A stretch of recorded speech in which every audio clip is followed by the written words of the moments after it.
We will elaborate that even more. Now let us discuss the other part of today's concept, that is designing smart outcomes, right? So I would like to know from you what comes to your mind with the term outcomes in learning context, in pedagogic practice context. What is the meaning of outcomes? Would anyone like to reflect on this? What is the meaning of outcomes? Anyone? Let us see. Yeah, I appreciate those who Hello. reflect. Yes. Outcomes are the behavioral change which are attained after. Yeah, beautiful, beautiful. Wonderful. Thank you. Yeah. Let us elaborate that. As Madam rightly said, they are the end products. They are the result. They are the output of teaching. The teacher is making effort using different learning experiences, right, to teach that concept. The work of the teacher is just like the mom, no, who is when the dish full of food is given to the learner, to the child to eat. Yes, she will mix curry, she will mix vegetable, little salad, and nicely she will crush and make it so tasty for the child to enjoy that food. The similar work is of the teacher to make the complex concept, to make it such a nice that they will enjoy learning. They will develop love towards that subject, right? So outcomes are the end product of teaching. And if they are the end product of teaching, why is it needed? It is needed because the educational organization need to be accredited. They need the hallmark of excellence from the accrediting bodies such as NAC, such as AICT. Every professional program has their own accrediting bodies, and they need to put the hallmark of excellence. And when an organization approaches these accreditors, they need to develop, they need to convince them that their activities are par excellence, right? And they need to present their outcomes, right? So outcomes, they should be measurable, quantifiable, and they should be specific. That means nishchit. It should definitely tell in particular what the learner will be able to do. So outcomes can be of two types: program outcomes, abbreviation is PO, and course outcome, the abbreviation is CO, right? And when we go into the attainment, when we go into outcome-based education, outcome-based learning, the epitome of that is mapping. We are not discussing that, so I'll not elaborate much on that. We'll discuss on outcomes, friends. So you all must be aware what is the definition of program outcome. They are the graduate attributes. What the learner will be able to exhibit, the knowledge, skill, and attitudes that the student should have at the end of a degree program. Maybe BTech, maybe BSc, maybe MA. Okay, any degree program. What the learner will do, those set of skill attitudes are called as program outcomes. And to give this degree program, there are so many subjects in all these years they are learning. These subjects are called as course.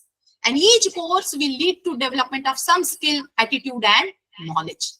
And that is called as the outcome of that subject, which is called as course outcome, right? The student acquires this at the end of each and every class. They're also called as lesson outcomes or class outcomes. Many class outcomes will lead to development of course outcomes, right? So it is a cognitive process.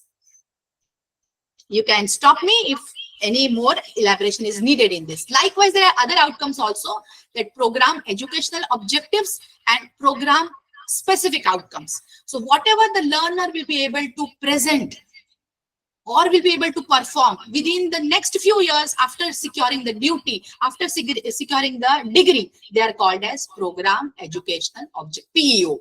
He becomes a doctor. So next 5 years, the knowledge will help him to settle there, to perform there successfully. That is PEO, right? Likewise, the outcomes specific to each domain, they are called as PSO, program specific outcomes. What a doctor can do, that an agriculture graduate cannot do. What an arts graduate can do, that a science graduate cannot do. So the outcomes which are specific to the domain are PSO. Now, when we are at the verge of developing this outcome, a question arises: how many outcomes should be there? So there is no said and still rule, right?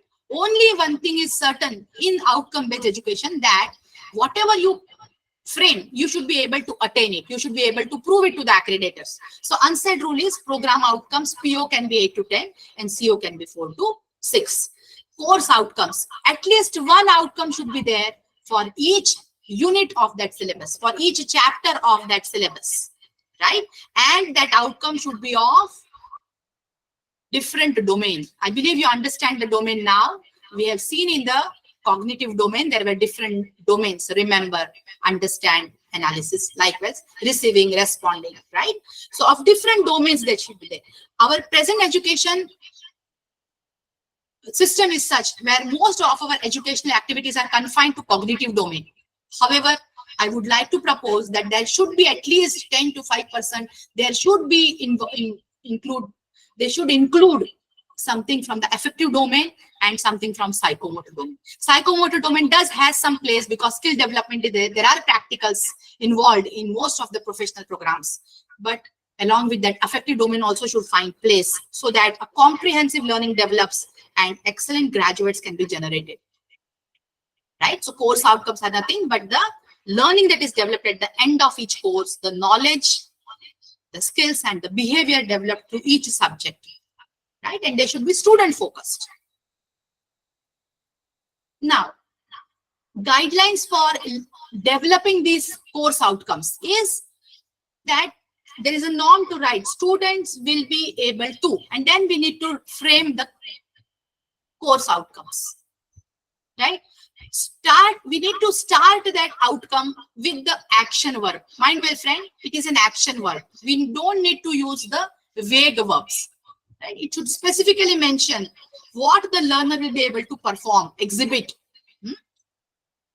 And these outcomes which we frame for each subject course outcome, it should be connected to the program outcomes. It should be connected and they should be measurable and quantifiable, assessable. We should be able to give some marks to that, right? If some teacher says that student will appreciate the taxonomy of plants, now how can we know that to what degree he has appreciated, right? We cannot quantify. So such verbs, such outcomes are vague outcomes. I'll show you some more in a while.